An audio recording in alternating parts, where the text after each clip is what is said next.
Le Grand Matin Sud Radio, 7h-10h, Patrick Roger, Cécile de Ménibus.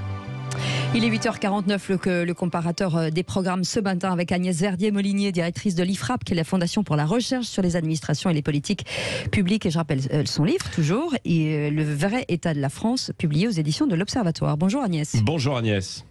Bonjour. On parle ce matin de la redevance télé. On en parle beaucoup justement depuis l'entrée en campagne d'Emmanuel Macron. Hein. Oui, parce que c'est la première des propositions du candidat Emmanuel Macron, la suppression de la redevance télé, sans toutefois baisser les financements à l'audiovisuel public qui sera financé autrement. On ne sait pas comment, on risque le bonneteau fiscal et sans annoncer non plus de suppression de chaînes publiques. Oui. D'autres candidats ont aussi des propositions en la matière, non ? Bah oui, Marine Le Pen et Éric Zemmour proposent aussi la suppression de la redevance télévision. Et puis, eux, ils rajoutent un élément, c'est une privatisation de l'audiovisuel public. Marine Le Pen veut privatiser l'audiovisuel pour ne garder qu'Arte et les chaînes d'outre-mer, tout en supprimant les 138 € de redevance. Et puis, Éric Zemmour, lui, veut supprimer la redevance et privatiser une partie de l'audiovisuel public, mais garder France 5, France Culture, France 24, RFI, TV5 Monde et potentiellement France Info. Oui, d'autres candidats proposent au contraire une redevance universelle. Hein. Ah oui, ça c'est l'idée d'Anne Hidalgo. Alors elle dit un peu l'inverse des autres. Elle s'est positionnée pour une redevance universelle payée par tout le monde à 100 €. Mais en fait, ça augmente la pression fiscale un peu sur les Français puisque ça rapporterait environ 700 millions d'euros de plus. De son côté, Valérie Pécresse estimait en septembre 2021 que le sujet de la privatisation de l'audiovisuel public n'était pas tabou, mais elle nous dit pas exactement ce qu'elle proposerait. Et puis Jean-Luc Mélenchon souhaite, lui, faire élire au Parlement les présidents de France Télévisions et de Radio France. Rappelons, Patrick, que la redevance télé, c'est donc 138 € en France métropolitaine, 88 € en Outre-mer, que c'est redevable par toute personne qui possède un téléviseur. La recette fiscale, c'est quand même 3,2 milliards d'euros en 2020. Et puis l'État rajoute 600 millions d'euros pour financer les chaînes publiques, 21 chaînes télé et radio, et puis au total un budget de plus de 4 milliards d'euros. Mais bon, proposer de supprimer 3,2 milliards d'euros de recettes sans dire comment seront financées les chaînes publiques, ça reste quand même problématique. Oui, c'est vrai. Alors, à l'heure du numérique, il y a beaucoup de pays qui se posent les mêmes questions que nous. Hein. Oui, beaucoup de questions, parce que finalement, il y a eu des choix qui ont été faits dans les différents pays qui nous entourent. Les Allemands ont opté pour une taxe universelle, un peu ce que propose Anne Hidalgo. Les Pays-Bas ont choisi de passer à une subvention publique. Le Royaume-Uni travaille en ce moment à la privatisation de certaines chaînes publiques. Et puis le Japon, par exemple, a choisi une voie différente. C'est une contribution volontaire, c'est-à-dire que celui qui veut payer pour l'audiovisuel public, paye. Et puis, c'est comme un don. Et puis, il signe un contrat de réception. C'est clair que ce sujet de la redevance télé n'a pas fini d'être d'actualité, surtout que la taxe d'habitation est en passe d'être totalement supprimée et que maintenant chacun regarde un peu la télévision sur son téléphone, s'informe par de multiples canaux et donc finalement il n'est pas impossible qu'à un moment on pose la question aux Français, quelle est la valeur ajoutée de l'audiovisuel public et qu'est-ce qu'ils souhaitent en faire. Ça pourrait être une bonne idée de référendum. Merci Agnès Verdier-Molinier. Oui, c'est une bonne idée de référendum. Et merci évidemment pour l'ensemble en fait de ce comparatif des programmes, en l'occurrence sur la redevance TV. Et à retrouver sur sudradio.fr, bien entendu. Et les grands débats ce matin, Alexis Poulain, Elisabeth Lévy vous appellent. Oui, Alexis, est-ce que c'est une bonne idée de supprimer cette redevance audiovisuelle ? Parce que derrière, il y a la question en fait du financement. Alors, je pense que la question de la redevance se pose surtout sur les contenus de l'audiovisuel public. On peut se demander si payer autant pour avoir un contenu qui n'est pas forcément ni neutre, ni indépendant, ni intéressant est juste. Le risque de supprimer cette redevance télé, c'est de faire de l'audiovisuel l'audiovisuel public une télé d'État encore plus dépendante des pouvoirs politiques. Ouais, c'est ça. Déjà là, on se rend compte que l'indépendance est toute limitée, avec la nomination des différents responsables. Je rappelle que la nomination de la patronne de France Inter, qui est la compagne de Raphaël Enthoven, par exemple, Delphine Ernotte, qui sauve sa tête à la tête de France Télévisions, mais on sent bien qu'au château, à l'Élysée, on cherche à mettre quelqu'un qui sera en ligne avec le programme de 50 plus d'Emmanuel Macron. Donc ce risque-là, il est réel. Et attention, parce que c'est pas la même chose d'avoir un audiovisuel public que d'avoir une télé d'État. C'est-à-dire que ce serait un retour en arrière vers l'ORTF, vers ce qui se passe un peu en Russie, là. Ce qui se passe complètement en Russie. Moi, je sais de quoi je parle, du coup. Bah oui, bien je peux vous le dire. On a été donc censuré pour RT, donc évidemment, bien sûr. Mais là, ça ne vous gênait pas d'ailleurs? Si, un peu, mais il faut voir que RT France, on ne faisait pas de propagande. RT.com, la chaîne russe Russia Today, oui, davantage. Nous, sur RT France, si vous avez regardé la chaîne, il y avait une pluralité des points de vue, des on ne vous demandait pas et on n'était pas là en train de regarder ce que vous écriviez sur votre papier. Non, et j'ai une liberté totale pour parler. Et d'ailleurs, tous les gens de la rédaction étaient des journalistes français encartés en France et qui ne faisaient pas du tout de propagande, qui faisaient un travail d'information. Et d'ailleurs, c'est ça qui énervait avant cette crise ukrainienne, Emmanuel Macron, le traitement des Gilets jaunes, mais aussi les questions sur la politique sanitaire. Donc ça, c'était un travail d'information. Là, l'audiovisuel public qui n'est plus financé par la redevance, il faut savoir qu'est-ce qui va remplacer, parce que ça coûte cher, et si l'État est encore plus donneur d'ordre, alors là, moi, j'ai un vrai problème. Elisabeth Lévy. D'abord, bonjour Alexis. Bonjour, je disais que c'était peut-être la seule conséquence positive de cette guerre, c'est votre retour parmi nous.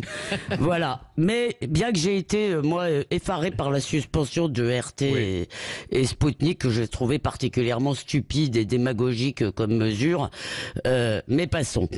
Non, sur l'audiovisuel public, d'abord, c'est une arnaque cette histoire de supprimer la redevance, parce qu'évidemment, c'est un autre impôt. Si vous voulez, la redevance, c'est un impôt, et là, ce sera un autre impôt, donc on se moque un peu du monde, c'est une autre répartition peut-être, mais enfin, public, ça veut bien dire que c'est vous et moi qui payons.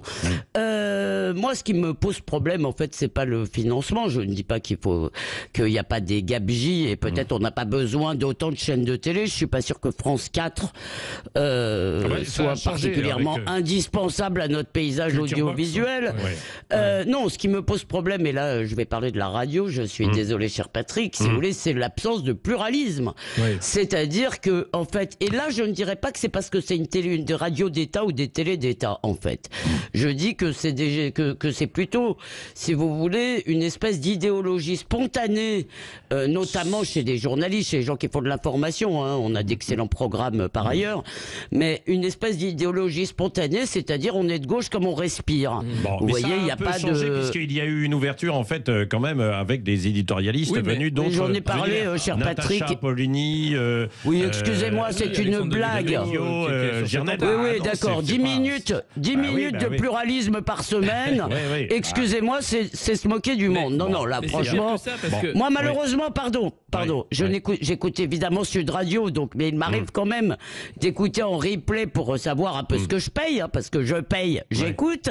Donc, et non, je suis désolé, c'est pas en mettant des éditorialistes 2 minutes par semaine. Je vous dis, c'est une idéologie spontanée, ça n'est pas une volonté des directions, ça n'est pas d'ailleurs une volonté du gouvernement. Je ne crois pas qu'il y ait un contrôle, n'insultons pas nos confrères, il n'y a pas de contrôle de l'État sur ce qui se dit. En revanche, il y a un véritable problème de pluralisme que les directions ont du mal à régler, et ça, moi je crois que beaucoup de Français en ont marre de payer pour ça. Alors soit on change, soit effectivement il va y avoir comme en Angleterre, un mouvement qu'on a déjà un peu lancé.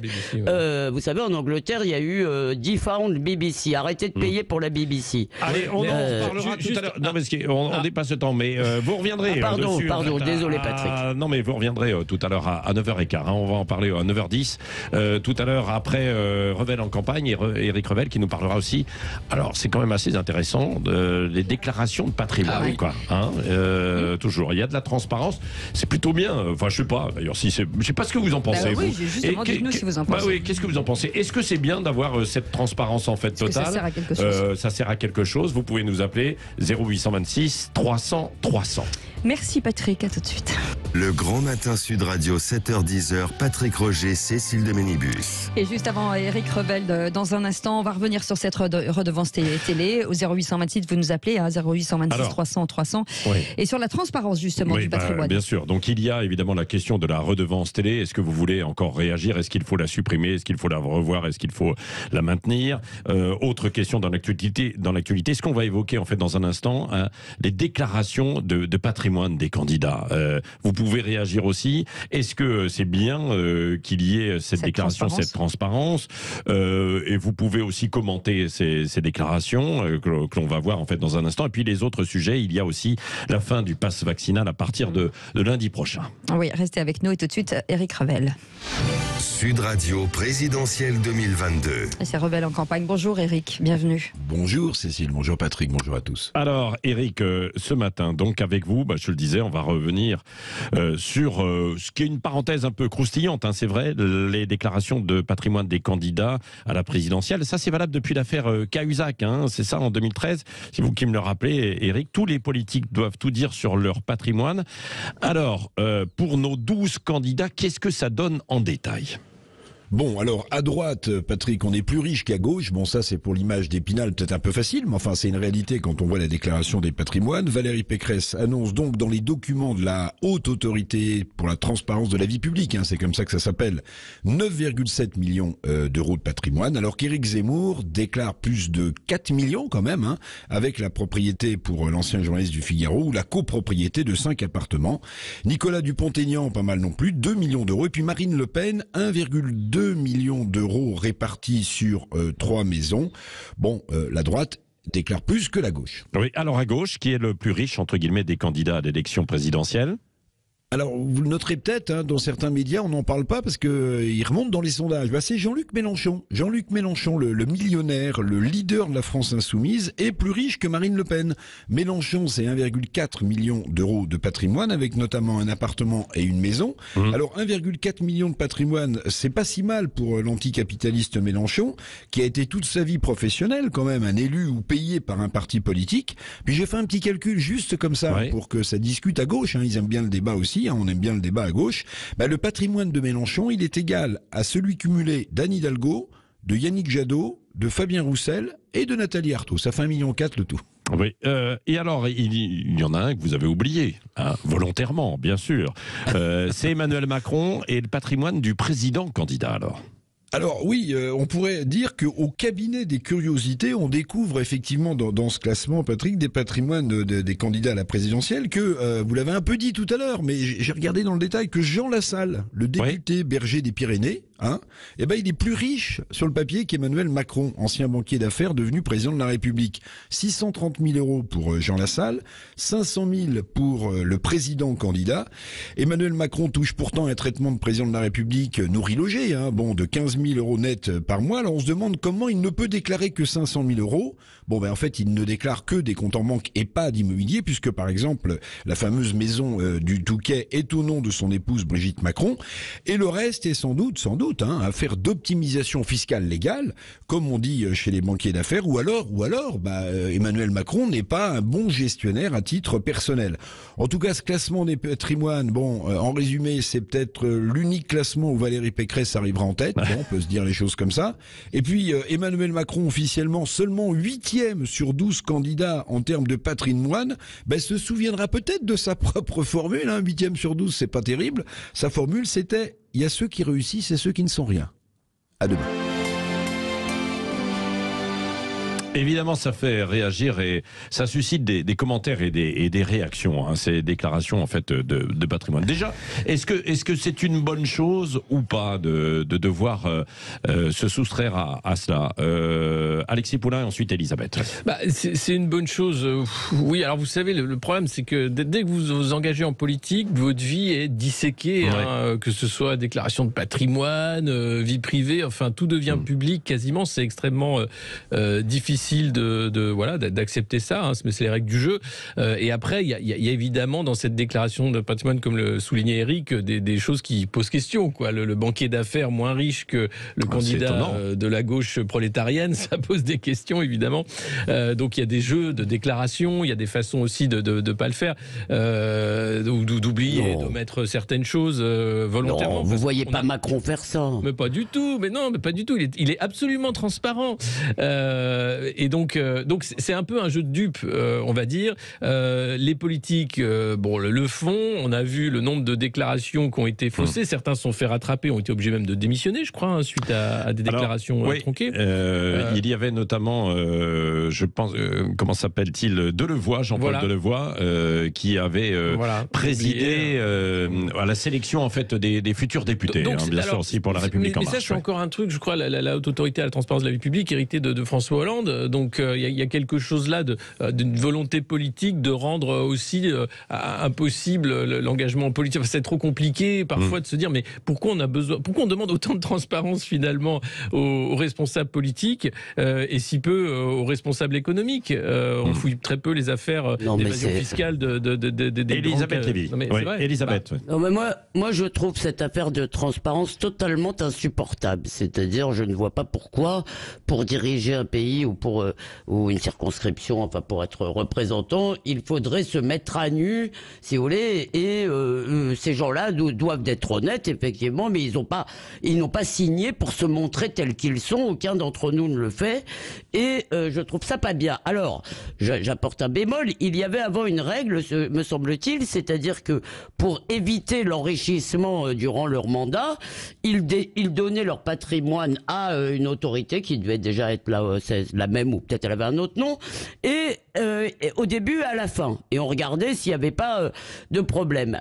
Mais ce qui a évidemment changé, si vous voulez, qui est à la fois démagogique, qui joue sur vraiment des ressorts tout à fait déplaisants, le syndrome de l'assiette du voisin, etc., c'est quand on a décidé, ça c'est François Hollande, je veux dire, qui n'était pas à une mesure démagogique près, que tous les citoyens devaient pouvoir consulter. Je ne sais pas si vous vous rappelez, je crois que c'est Bruno Le Maire qui avait eu deux types de réactions. Alors, il y avait ceux qui disaient mais comment t'es nul, 20 ans de politique, c'est tout ce que t'as.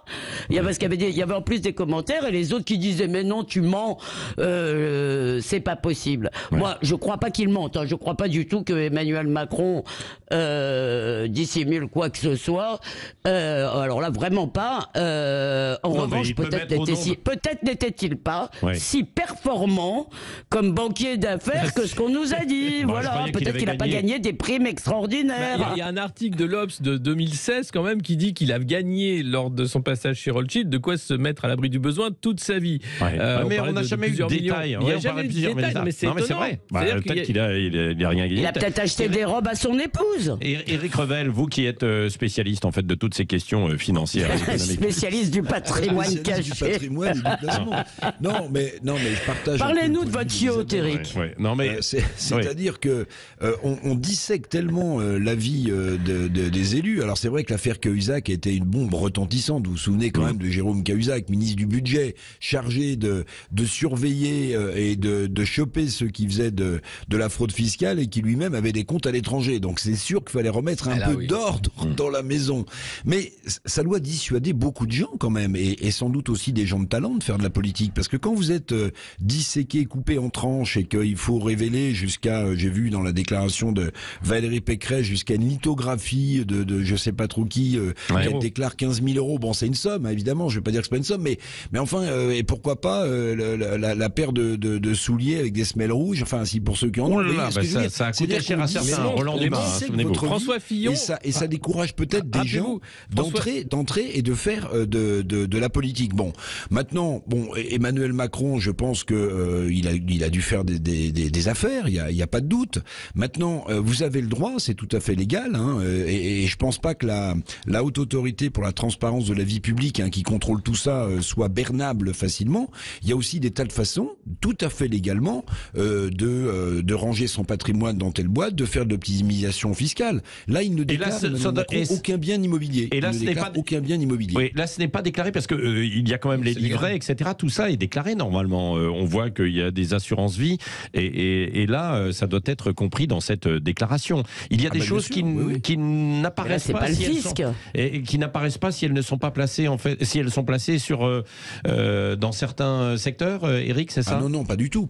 Souvenez-vous que récemment, le ministre Alain Griset, s'est fait rattraper par la patrouille parce que je crois qu'il avait une petite affaire de taxi, Alain Griset, avant d'être ministre des PME, et il avait oublié de déclarer, je crois que c'était en plus ou moins le compte d'une association qui était hébergée sur un de ses comptes, quelques 100 000 euros. Il a été obligé de démissionner parce que la haute autorité de la vie publique l'a rattrapé. Et donc, non, tout est épluché, tout est décortiqué. Je pense pas du tout qu'on puisse passer à travers des mailles du filet. Il y a quand même une chose culturelle en France, si vous voulez, c'est que ça joue un peu le rôle.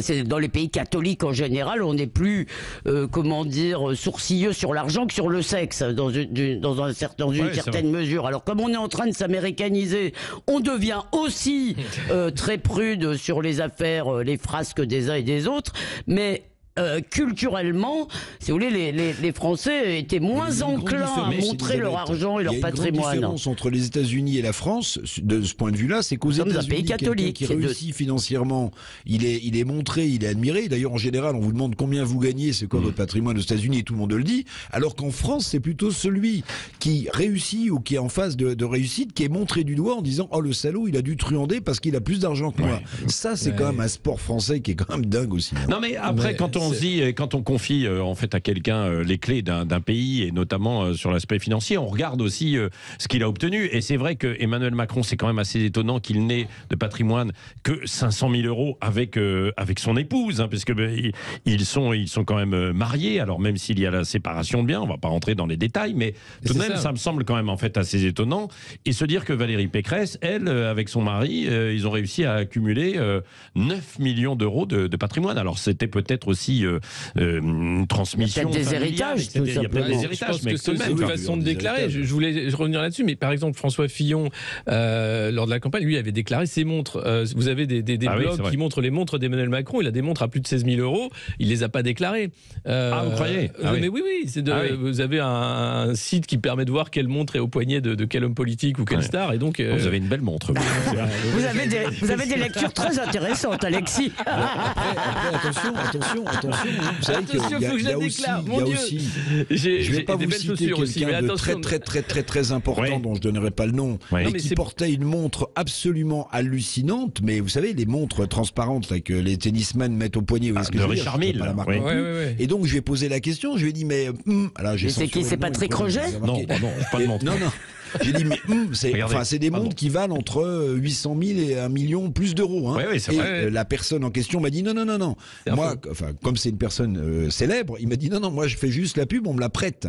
Donc attention aussi, il y a du placement de produits chez les stars. Si le président de la République fait ça, là, ça existe. Non, mais moi ce que je voulais souligner, la première dame de France, elle est habillée par un très grand marchand de luxe français. Couturier, ça s'appelle. De ses vêtements.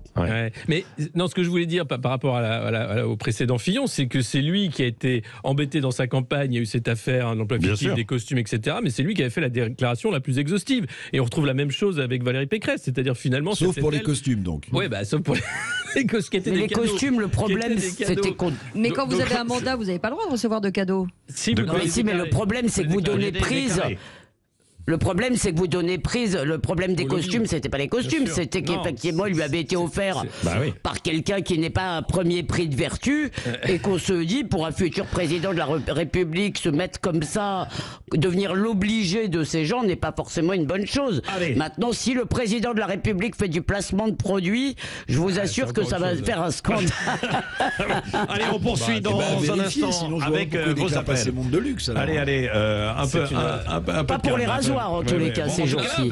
Ça fait beaucoup causer, évidemment. Dans un instant, vos appels, Cécile. Vos appels 0826 300 si vous avez envie de commenter ce débat. En tout cas, on vous attend au standard. Et puis, Olivier Gisbert sera avec nous en attendant De Gaulle. Quelle image à la France à l'étranger? On en parlera avec lui et avec vous aussi. On vous attend au standard. À tout de suite.